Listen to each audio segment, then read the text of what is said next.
Today we're going to be taking a look at my newest mock, the Pressed Steel Corporation Metal Stamping Factory Building.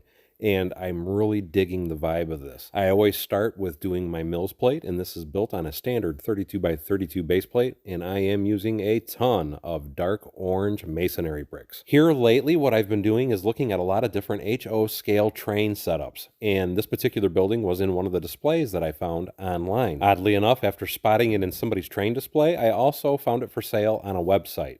And it just really inspired me, and I had to try and mimic this building. So what I did is I took a bunch of screenshots of this particular build and just tried to copy it as close as possible, which explains the reasoning behind me using the dark orange brick, as I felt that was the closest color that matched the image I was working from. That and the black windows, the black door frame, and then I even do a really unique build on the back side of it, which you'll see here soon enough, where I build two barn-style doors using black as well. The assembly of this building was really quick. You'll notice I don't have a lot of trial and error like I normally do with a lot of my mocks, and it's quite simply because I built the entire thing in studio before I ever even attempted to put any bricks together to try and mimic it. Which brings me to a very important point. If you like how this building looks, you can check out both my website and Rebrickable, as the instructions are already up and available for sale. One thing I regret while building this is I should have used my instructions. I say that because then I wouldn't have to be reaching around the exterior walls to do the interior. Now, here's where I said earlier that I built some really interesting looking doors for the back of it, barn style doors,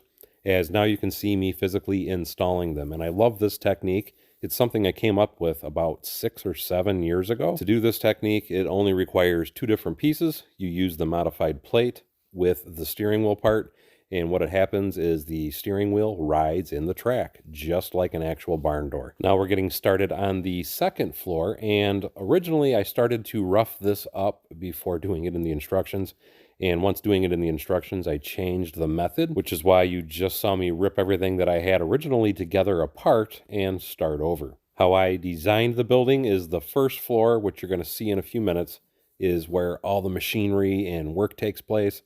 And then the top floor, because it's a much smaller area, and let's face it, anytime you have a factory like this, you would not want your heavy machinery up on the top floor. You would want the office space and whatnot up there.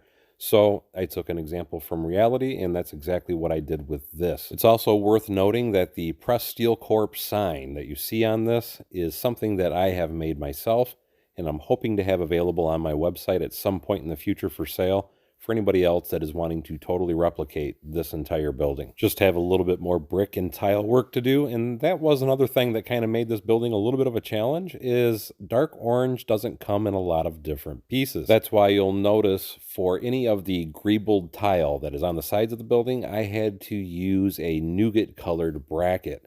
And I did that because I thought nougat was the closest color that would match the dark orange, so it wouldn't stick out like a sore thumb, and I feel it blends really well. Now let's get to the interior.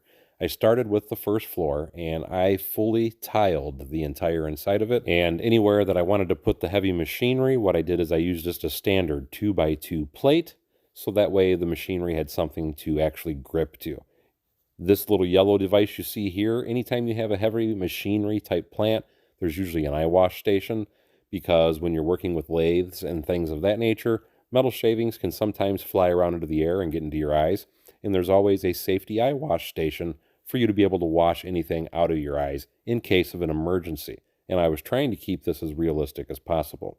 The machinery that is in here is I have an actual metal lathe, a Bridgeport, a drill press, and a very simple small workbench. Now let's get up to the top floor. For the top floor, I wanted that to be office space. So I built like a small kitchenette area in the one corner, because you can't have office space without having a coffee machine and a little sink. I put in 2 desks and 2 chairs with the computers.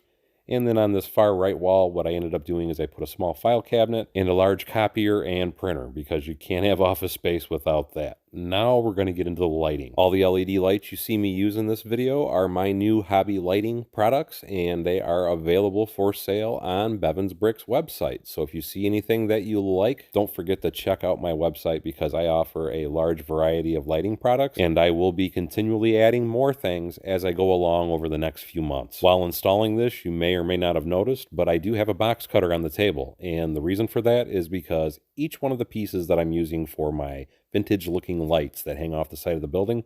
I'm using the part that was used for the painter's wheel, and I'm taking a little chunk off the side that you can see right here, and I'm doing that because I don't want to pinch the wire. There are, of course, other ways to get around this, but this is my preferred method of installing the wires in this type of fixture. And I feel doing it this way, you don't see the wire real bad. There's no real perfect way to hide the wire because with this style of light fixture, there's no hollow cavities to run the wires through.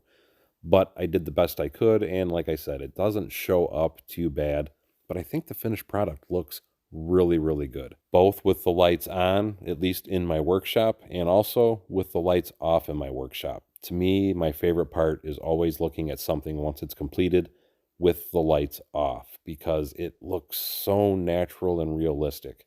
And what I'm using in this, I'm using all warm white lighting because I wanted to have a more natural appearance, and I also wanted it to have a more vintage look. Bright white would make everything stand out too much, and it would almost whitewash it to a point that it wouldn't look good at all. So anytime you're doing building lighting, it depends on the aspect that you're going for, but for me, I like to use the warm white for a nice natural color. Now, just to show you, I do have this building as modular, and I have these modular connectors, which I do sell on my website, so you can physically pull it off and pop it right back on, and the lights come right back on. No more fighting with wires to get interior access of your build.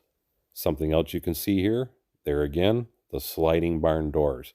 I absolutely love this technique, and it works really great on vintage builds. And one more shameless plug, again, if you want instructions, this is for sale on both Rebrickable and on my website, bevinsbricks.com.